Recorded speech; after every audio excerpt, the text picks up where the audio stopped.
So now what I want to go through, and I want to talk a bit about some shape characteristics of distributions. So when we start doing data analysis, we're going to take an exploratory data approach. I mean, the idea is we're going to look at the data.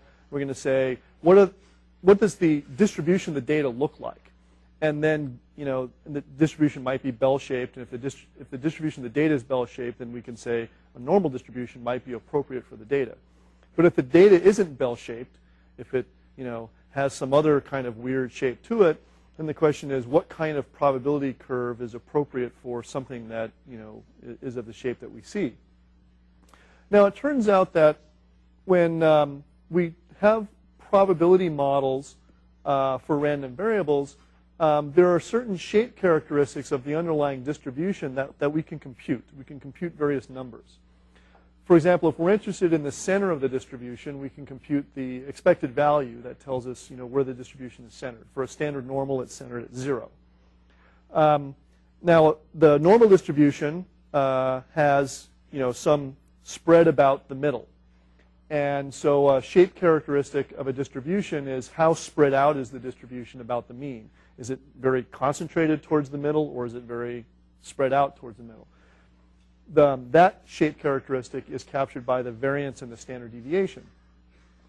Other shape characteristics might be the symmetry. A normal distribution is symmetric about the middle, but other distributions might have more values to the left of the middle than to the right of the middle. It might be skewed one way or the other. So asymmetry is captured by what's called the skewness of a distribution. And then a normal distribution has a certain characteristic about how much probability is in the tail of the distribution, that is in the sort of extreme values. And there's a measure of shape that focuses on tail thickness of a distribution, and that's referred to as kurtosis. And particularly when we look at asset returns, all 4 of these shape characteristics are important to us. If we have a random variable that's representing return, on average, what is the most, what's the expected return? What's the most likely return associated with the distribution? Variance and standard deviation is a measure of sort of uncertainty about the middle. So on average, we get this, but how far away on average are we from the middle? Turns out that variance and standard deviation can help us characterize the riskiness associated with an investment, because it tells us about the spread of the return distribution. Skewness is interesting because with asset returns, there might be a higher probability of loss than gain, right? And so in that case, there would be a pronounced, what we call negative skewness. And so if we're worried about downside loss, then the skewness is important for characterizing that. And the kurtosis, because it represents tail thickness, this represents the likelihood of very extreme events, extreme big values and extreme small values. And so if we're worried about, extreme losses, for example, then the kurtosis is something that's important for us to know. So these shape characteristics are very important. So what are they, and how do we compute them? So we'll start with the expected value, or the center of a distribution. So if we have any random variable x, it could be discrete or continuous. If we have a discrete random variable, then the expectation of x, and we use the Greek letter mu to denote the expected value, and a subscript x to denote that it's the expected value for the random variable x. The expected value is a probability-weighted average of all values in the sample space. So the expected value is all values of x in the sample space multiplied by the probability that x is equal to a particular value. Okay?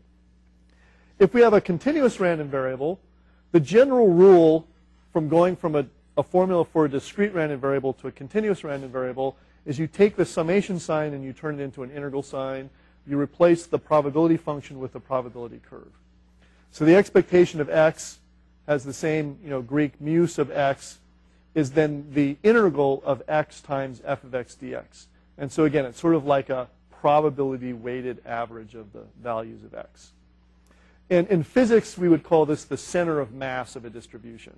So if we think of the probability curve as a solid, then the expected value is the point on the x-axis such that the probability curve doesn't tip over, right? So we just have the balancing point. It's the center of mass. So that's another way of interpreting expected value.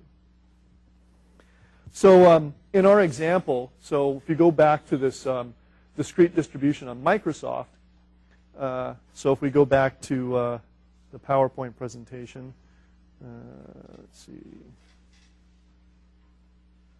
So for this distribution here, the expected value represents the center of mass. So if you think of these as weights, then the expected value is the balancing point. So at what point such that will this thing not tip over? So it looks like the expected value is right around 0.1, because if I put my finger here, it's not going to tip over. If I move it over here, there's too much weight, it's going to fall over. If I put it this way, it's going to fall over the other way. So the expected value is the center of mass. So we do that computation, the probability weighted average. So we have value times probability, value times probability. We add them all up, we get 10%. So the probability weighted average of x is 10%. That's the center of mass of the distribution. That's the expected value. Now, if we have a continuous random variable, say if x is uniform on 1, 2, so this would be a case where here is 1, here is 2, and we have this uniform distribution. So graphically, the mean of this distribution, the expected value, should be the halfway point between 1 and 2. It should be 3/2. So we do the computation. The expectation of x is the integral between 1 and 2 of x times the probability curve. And for this uniform distribution, the probability curve is just 1. And so we evaluate that integral, we get 3/2. Okay. Now, if we have a normal distribution, if we have a standard normal distribution, so we have our probability curve here for standard normal. Turns out the mean of a standard normal, if we evaluate this integral, if we integrate x with respect to the probability curve, turns out this integral is 0. And so the mean of a standard normal, center of mass, is equal to 0. Okay.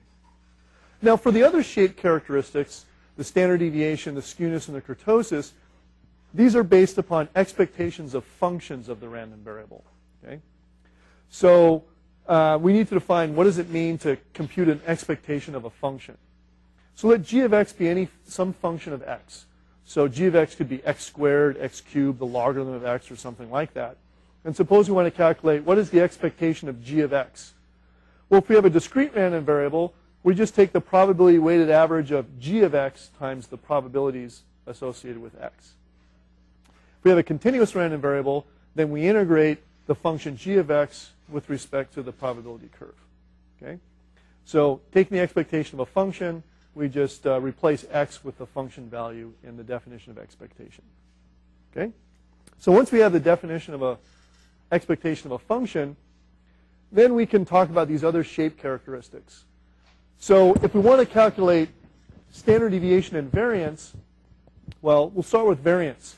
We calculate variance, the function that we're interested of x is going to be g of x is the random variable minus its mean squared. Okay? We can think of this as x minus the expectation of x squared, or x minus mu of x squared. Okay? Then the variance of x, which is denoted the Greek letter sigma with a square, so sigma squared, is equal to the expectation of g of x. It's the expectation of x minus the mean squared. And then using some manipulations we'll find later on, we can also evaluate the variance by computing the expectation of x squared minus the mean of x squared. So these two computations are equivalent. So what is variance? It's the expected squared deviation from the mean, right? So when x is above the mean, so that's a positive number, you square it, you get something big. When x is below the mean, you get a negative number, but you square it, you get something positive, right? So this is taking deviations from the mean and squaring them, so we always get something that's positive. And then this is the intuition, on average, how far away from the mean are we, sort of. Now the problem with variance is that it's not in the same units as x. Variance is in squared units of x. The standard deviation is defined as the square root of the variance. So the standard deviation is in the same units as x. Okay, so standard deviation has a more intuitive interpretation. In the units of x, on average, how far is x from its mean? Okay. If you and so visually, what you want to think about, say if you have two distributions, say if this is mu of x, here is mu of x, you might have a distribution that has a very small standard deviation. So in this case, sigma x squared is small. And similarly, sigma x is also small. So this distribution, notice that most of the values are near the mean, right? So the expected square deviation from the mean is going to be small. So the spread of this distribution, measured by standard deviation, is small. On the other hand, a distribution with a big variance would be a distribution like this, right? So here, sigma x squared is big. And so in this distribution, the values of x are, can be quite far away from the middle. So the expected square deviation from the average is going to be much bigger for this distribution than for this distribution. So standard deviation and variance measure the spread of the distribution about the middle. Now, when we think about if x is a random variable representing asset returns, then mu of x gives us our expected return from our investment. And if we have a distribution like this, then most of the returns are near the average return. There's not much risk in this investment, right? Because most of the time, we're getting what we expect. All right? So think of this like an investment in a very safe company, or an investment in the real rate of return on a government T-bill, right? So you're guaranteed a nominal rate of return, but you don't know what inflation is over the next year, but inflation is pretty small, so your real return is pretty certain. It's somewhere around 1%. On the other hand, this might represent an investment in a startup, internet company, right? And so it has a certain expected return. It might give you 10%, but there's a likelihood that the company can go out of business, or it really hits a big thing. So the rate of return can take on a wide range of possible values, so its standard deviation is large, and that, in some sense, represents a lot of uncertainty. And uncertainty you can think of as risk, right? Because a lot of people think that they don't like not knowing what's going to happen in the future. So it just causes a lot of bad feelings. And in economics, we often refer to this bad feeling as the utility associated with making a decision. So if you're my 97-year-old grandmother, and she's worried about losing her nest egg, she doesn't want to have an investment where there's a lot of uncertainty about the outcome. That's going to make her feel really agitated and bad. She's going to feel much better if she has an investment where she pretty much knows what the outcome is going to be, right? So when you think about how people feel about investments, that is their utility of the outcome, that is certainly influenced by the standard deviation associated with their return. And so that's one way we can think about risk. Okay. So how do we compute variance and standard deviation? So if the variance is the expected square deviation from the mean, if we have a discrete random variable, we take all values of x, we subtract the mean, square it, multiply by the probabilities. Okay, this is a tedious calculation. If we have a continuous random variable, we have to solve the integral of x minus the mean squared times the probability curve. This could be a hard calculus problem. Okay?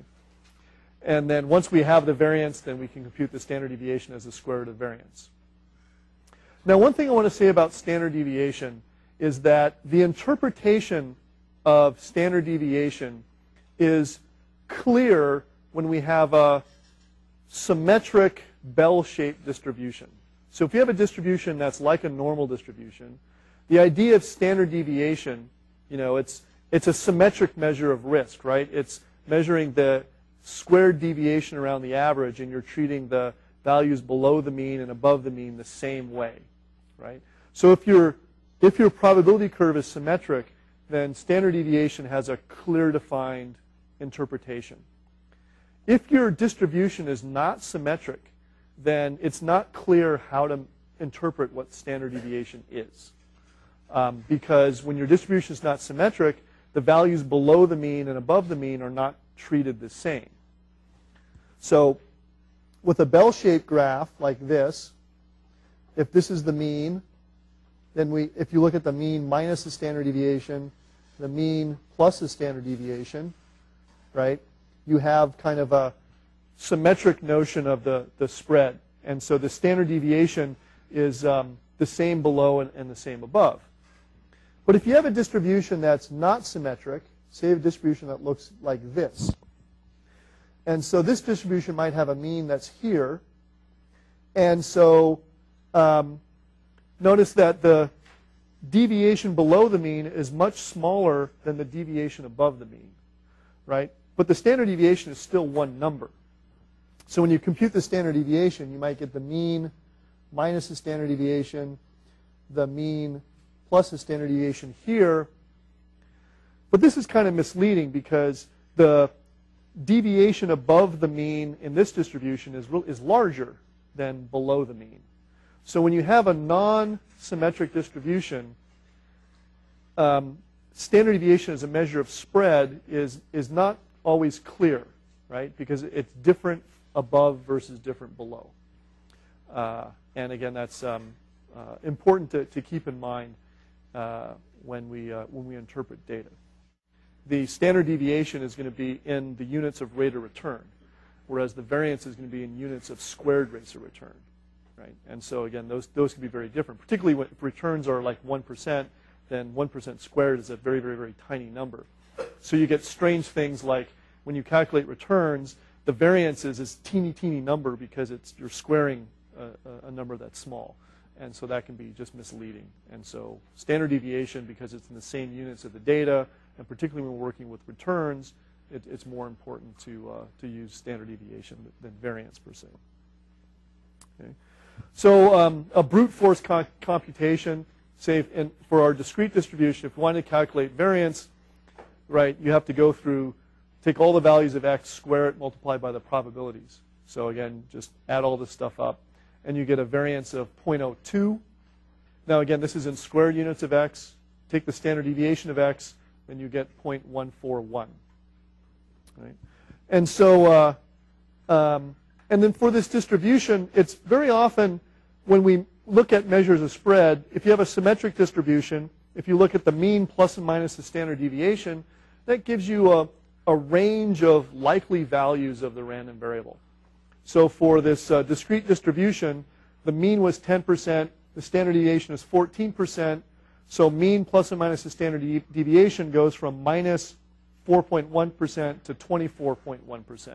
That's a typo because the mean was positive 10%. So I'm sorry.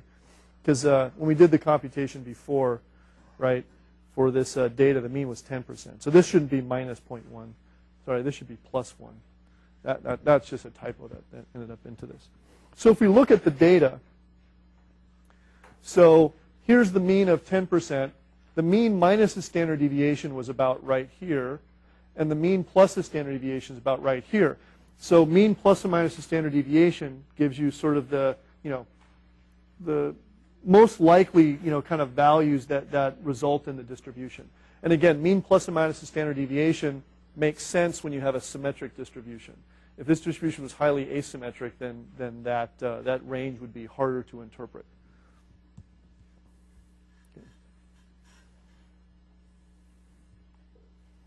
Okay. Now, if we have a standard normal random variable, then we know the mean is 0. And if we want to calculate the variance and we integrate x minus the mean squared multiplied by the probability curve, you do this integration, it turns out to be 1. So for a standard normal random variable, the variance is equal to 1. And so the standard deviation, which is the square root of the variance, is also equal to 1. So for a standard normal, the size of a typical deviation from the mean is 1. So mean plus and minus the standard deviation is minus 1 to 1. The probability between minus 1 and 1 is about 67%. Okay, so Again, the interpretations we work with are normal.